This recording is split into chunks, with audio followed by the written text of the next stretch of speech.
प्यारे बच्चों, नमस्कार। पिछले वीडियो में हमने स्वर संधि के तीसरे भेद तक पढ़ लिया था।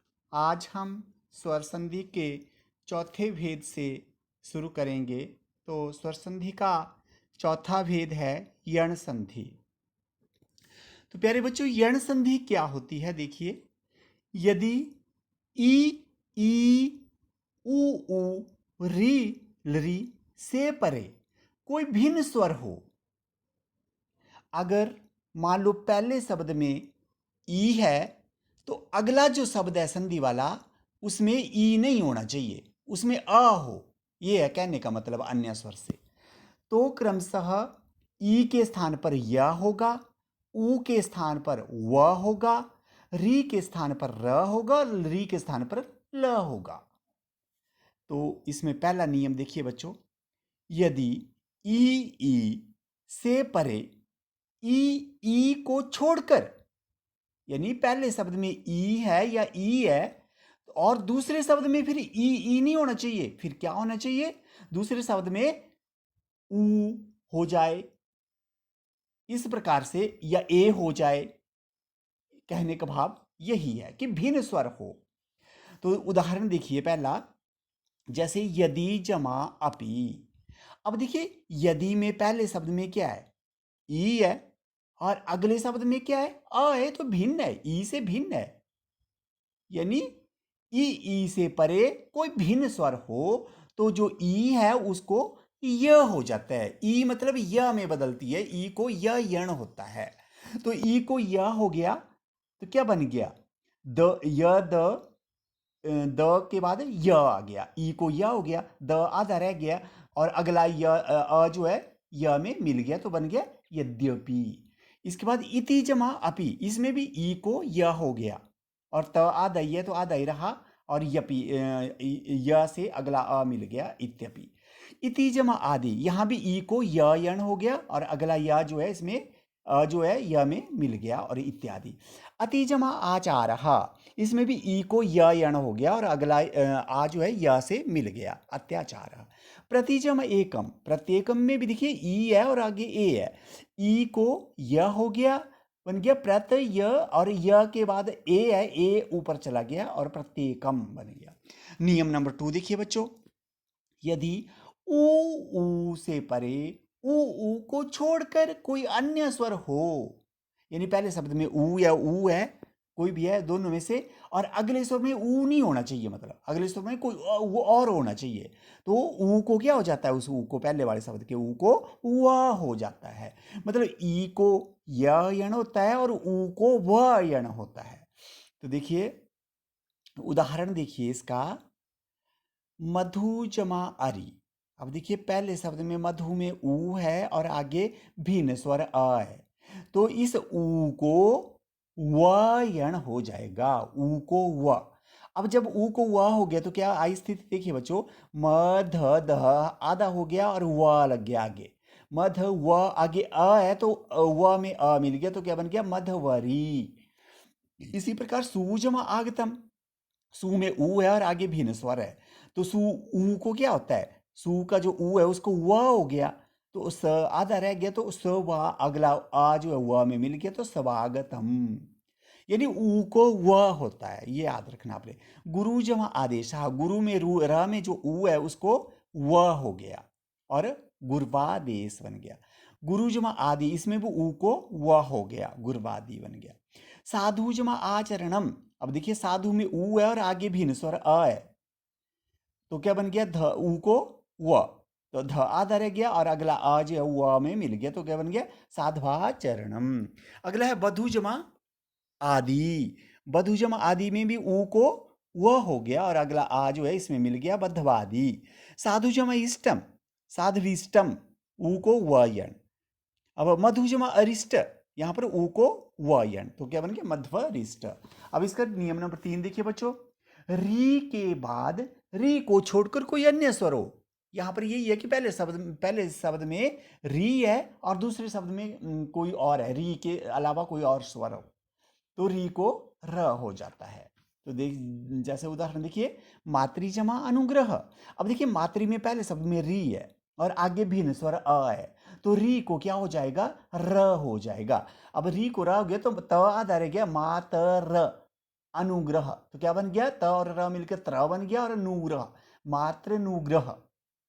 पितृजमा आ गया, पित्रा आ गया, री को र, और अगला इसमें मिल गया तो पित्रा आ गया। पितृजमा अर्थम, पित्र अर्थम, री को र हो गया, और ये अगला मिल गया पित्र अर्थम। अगला देखिए बच्चों, पांचवा नंबर स्वर संधि का जो पांचवा भेद है, अयादि संधि, इसके बारे में अब पढ़ते हैं। तो यदि अयादि संधि का नियम देखिए, यदि ए ओ ए औ से परे कोई स्वर हो, कोई भी स्वर हो, तो वे क्रमशः ए को क्या हो जाएगा, अय, ए को अय आदेश हो जाएगा, ओ को अब हो जाएगा, ए को आय हो जाएगा, और अ को आब हो जाएगा। नियम नंबर 1 देखिए, इसमें ए से परे कोई स्वर आने पर, ए है पहले शब्द में, मान लो ए है और दूसरे शब्द में कोई भी स्वर है, तो उस जो ए है उसके स्थान पर अय हो जाएगा, अय। तो देखिए उदाहरण देखिए, जैसे है कवे जमा ए। अब देखिए पहले शब्द में, कवे में पहले शब्द में क्या है, ए है। अब ए से परे क्या है, कोई भी स्वर है, यहां पर ए है, ए से परे ए है, स्वर है, तो ए को क्या हो जाएगा, अय। ए को क्या हो जाएगा, अय। अब क्या बन गया, कव अय ए, तो मिलाकर क्या बन गया फिर, कवए। अगला है हरी जमा ए, ई और ए। अब देखिए हरे, हरे जमा ए, यहां पर क्या है, हरे, हरे जमा ए। अब अरे, हरे का जो रे ए है, जो ए है, इसको इसके आगे क्या है, ए है स्वर, तो ए को अय, तो क्या बन गया, हर ए। अब देखिए मुने जमा ए को अय होता है, आपको पता है कि ए को अय आदेश होगा, तो मुन अय ए, मुन ए मिलाने से। ने जमा अनम, अब ए को अय, कोई भी स्वर है आगे अस्वर है, तो ए को अय हो जाएगा, तो नयनम। से जमा अनम, अब से का ए आगे अ है, तो ए को अय, तो क्या बन गया, स अय अनम शयनम। अब देखिए बच्चों नियम नंबर 2 देखिए इसका, ए से परे कोई स्वर आने पर ए को आय हो जाता है। अब देखिए बच्चों, आपने पहले में देखा कि ए को आय होगा, ए को आय होगा। अब देखिए उदाहरण देखिए इसका, जैसे नै जमा अकह। अब नै में ए है, आगे स्वर है अ, तो ए को आय होगा, तो न आय अक, नायक, मिलाने से क्या बन गया, नायक। गै अक, ए को आय, तो ग आय अक, गायक। अगला नियम नंबर 3 देखिए बच्चों, ओ से परे कोई स्वर आने पर ओ के स्थान पर अव हो जाता है। अब देखिए बच्चों, ओ को क्या होगा, अव होगा। उदाहरण देखिए, साधो जमा अ। अब देखिए साधो का ओ है और आगे स्वर है, तो ओ को क्या होगा, अब, तो क्या बन गया, साध अव अ, साधव हो गया। विष्णु जमा ए, अब ओ को अब होगा, तो विष्ण अव ए, विष्णवे। भानो ए, ओ को अव, भान अव ए, भानवे। भो अनम, ओ को अव, तो भ अव अनम भवनम। पो अन, पो को ओ को अब, प अव अन पवन। तो प्यारे बच्चों, ये हो गया। अब अगला नियम देखिए, चौथा नियम, औ से परे कोई स्वर आने पर औ को आव हो जाता है। तो देखिए पौ जमा अकह, उदाहरण देखिए, पौ जमा अकह, औ को आव होगा, तो क्या बन गया, पौ के का जो औ है उसको आव, प आव अकह पावकह। भौ आव उकह भावुकः। रौ आव अकह अनः रावणः। गौ औ को आव, तो क्या बन गया, ग आव औ गावौ। तो प्यारे बच्चों, इस संधि जो आयादी संधि है, इसमें क्या है कि ए को आय होगा, ए को आय होगा, ओ को अब होगा, और आय को आब होगा। ये आपने याद रखनी है। इसके बाद बच्चों अगला देखिए स्वर संधि का छठा भेद पूर्व रूप संधि। पूर्व रूप संधि का नियम देखिए, यदि पद के अंत में मतलब शब्द का जो अंत है, शब्द पहला शब्द जो है पद के शब्द के अंत में ए या ओ से परे, मतलब पहले शब्द में अगर ए है ओ है उससे परे ह्रस्व अ छोटा अ अगर हो, छोटा अ अगर हो तो उस अ का लोप हो जाता है, मतलब वो अ लुप्त हो जाता है, वो अ दिखता नहीं है। और उस अ के स्थान पर एस का जो चिन्ह होता है इसको बोलते हैं पूर्व रूप चिन्ह। आपने संस्कृत में देखा होगा कई शब्दों में एस जैसा लगा होता है पर आपको पता नहीं होता है क्या होता है वो क्या होता है, वो पूर्व रूप बोलते हैं उसको, पूर्व रूप का चिन्ह। तो देखिए उदाहरण देखिए इसका, ते जमा अपि। अब देखिए ए है पद के ते जो पद है इसमें अंत में क्या है ए है और आगे क्या है अ है, अ स्वर है। तो अब देखिए ये जो अगला अ है ऐसी जब स्थिति होगी तो अगले अ का लोप हो जाएगा, अगला अ नहीं दिखेगा, इस अगले अ की जगह एस का चिन्ह लग जाएगा, इसको पूर्व रूप बोलते हैं, पूर्व रूप हो जाएगा तो क्या बन जाएगा तेपी, तेपी। अब तेजमा अत्र, इसमें भी ए के बाद अगर कोई स्वर है तो इस स्वर को एस का चिन्ह बन जाता है, इसको पूर्व रूप चिन्ह बोलते हैं। तो तेत्र हो गया। वैसे ही ग्रामो अपि, ओ के बाद अ है तो इसलिए इसको क्या हो गया, अगले अ को स्वर को क्या हो गया पूर्व रूप हो गया। इसमें विष्णु जमा अत्र, इसमें भी ऐसा ही हुआ, पूर्व रूप हो गया विष्णुत्र। साधो जमा अत्र, ओ से परे अ है इसलिए पूर्व रूप हो गया साधोत्र। सर्वे अपि का सर्वे अपि, कवेयत्र कवेयत्र, ये पूर्व रूप संधि हुई। अगला देखिए बच्चों सातवां भेद जो है स्वर संधि का पर रूप संधि। पर रूप मतलब परे वाला रूप।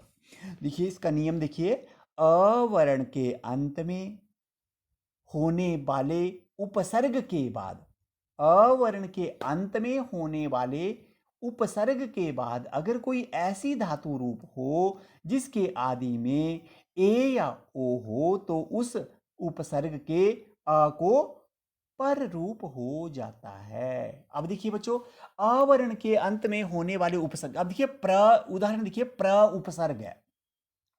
अब यहां पर वर्ण के अंत में क्या है अ है, अवर्ण का अंत है इसलिए उपसर्ग है, उपसर्ग के बाद अगर कोई ऐसी धातु, अब प्र उपसर्ग है इसके बाद क्या है, इसके बाद एजते, एज धातु है हमारे पास, ठीक है, ए है मतलब धातु रूप हो तो जिसके आदि में ए हो, अब एज धातु है इसमें ए है आदि में या ओ हो तो उसे उस उपसर्ग के अ को पर रूप हो जाता है। यानी उपसर्ग जो प्र में जो अ उपसर्ग में जो अ है इसको परे वाला रूप हो जाएगा, यानी ए बन जाएगा, इसका भी तो क्या बन गया प्रेजते, उप औसती। अब देखिए यहाँ पर उपसर्ग है, यहाँ पर आ है उपसर्ग में और आगे ओ है तो परे वाला रूप परे क्या रूप है, परे ओ रूप है तो ओ ही हो गया इसको भी, तो क्या बन गया उपोसती। तो बच्चों ये हो गई पर रूप संधि। इसके बाद आई प्रकृति भाव संधि।